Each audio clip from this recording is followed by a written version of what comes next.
So in this video, we are going to continue with the nearest neighbor algorithm, but instead of using a graph, we're going to use a table of values. And just to go over how we will use this, I will look at the city names in the left column here and indicate which city I am at. And as I look across, I am looking for the smallest number to identify my nearest neighbor. And that is the technique we use with the tables. So now let's apply that to part A of this problem.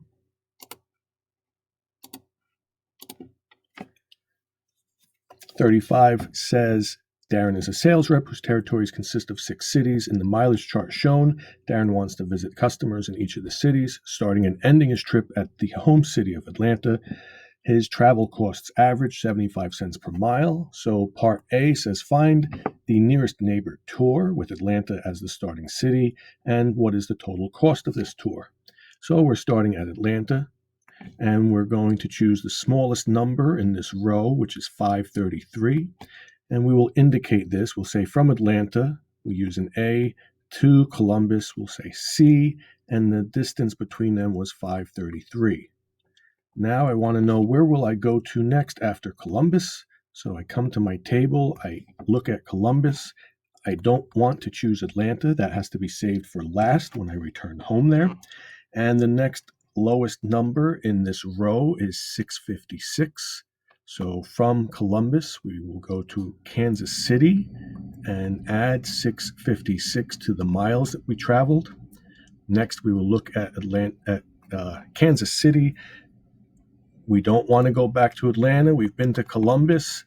Out of the remaining numbers, 248 is the cheapest. That means from Kansas City, we go to Tulsa, and we add 248 to our miles traveled. Now we jump down to Tulsa in the table because that's where we currently are at. We're not going back to Atlanta yet. We've been to Columbus. We've been to Kansas City. The cheapest or the nearest neighbor of the cities remaining is Minneapolis. So from Tulsa to Minneapolis, we add 695 miles to our travel. We look at Minneapolis and we say, well, there's only one city left, which is Pierre. So from Minneapolis to Pierre, we add 394 miles. And now we must return home to Atlanta. So we look at Pierre and say, how far is it to Atlanta? 1361. And now we want to add all of these numbers up.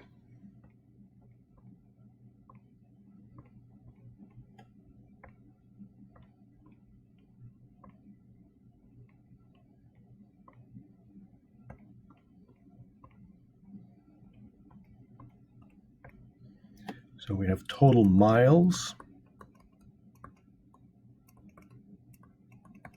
and that is equal to 3887. And we want to multiply this by 75 cents per mile, and that will give us the total cost.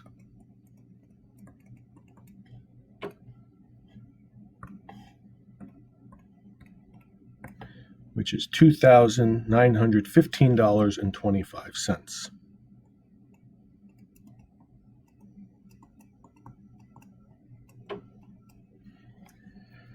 So that was part A. Part B, you would do the same thing again, except start from Kansas City. So let's do part B. Kansas City is our first city that we are at. We look for the cheapest one across here. It's 248. So we start at Kansas City and go to Tulsa, 248 miles. Now we go to Tulsa and say the cheapest city. We can't choose Kansas City. That's where we have to go back to in the end. The next cheapest one available is 695. That is Minneapolis.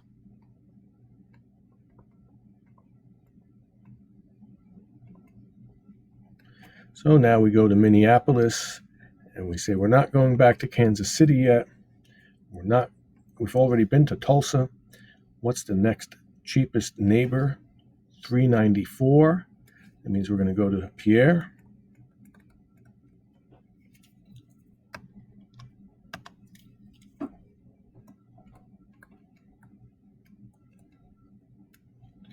So now we go to Pierre and we say we're not going back to Kansas City yet. We've been to Minneapolis, we've been to Tulsa. The only two cities left are Atlanta and Columbus. Columbus is our nearest neighbor.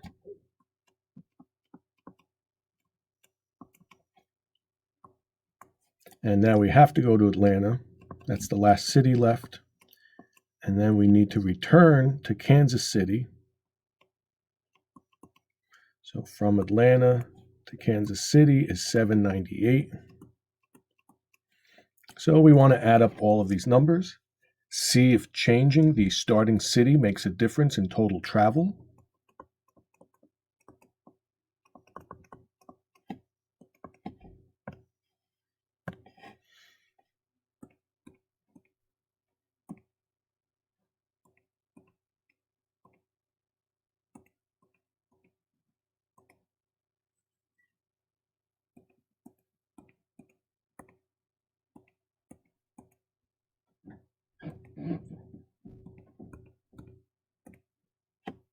So that's 3,739 miles. And just to go back, that is fewer miles than when we started at Atlanta. So this is just to demonstrate that the city you start at might give you a different point of view to look at in your travels.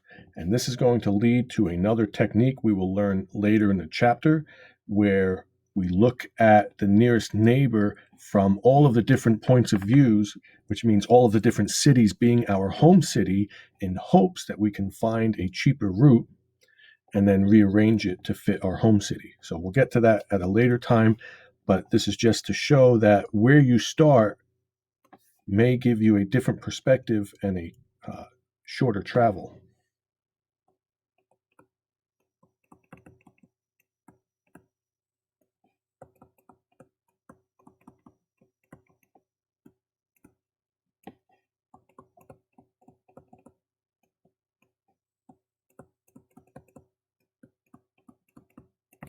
So we'll get to that, and it'll be called a repeated nearest neighbor algorithm, where we'll look at it from many points of view.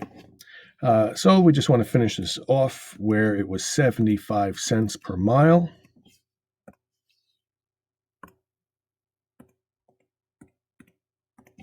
And that gives us $2,804.25.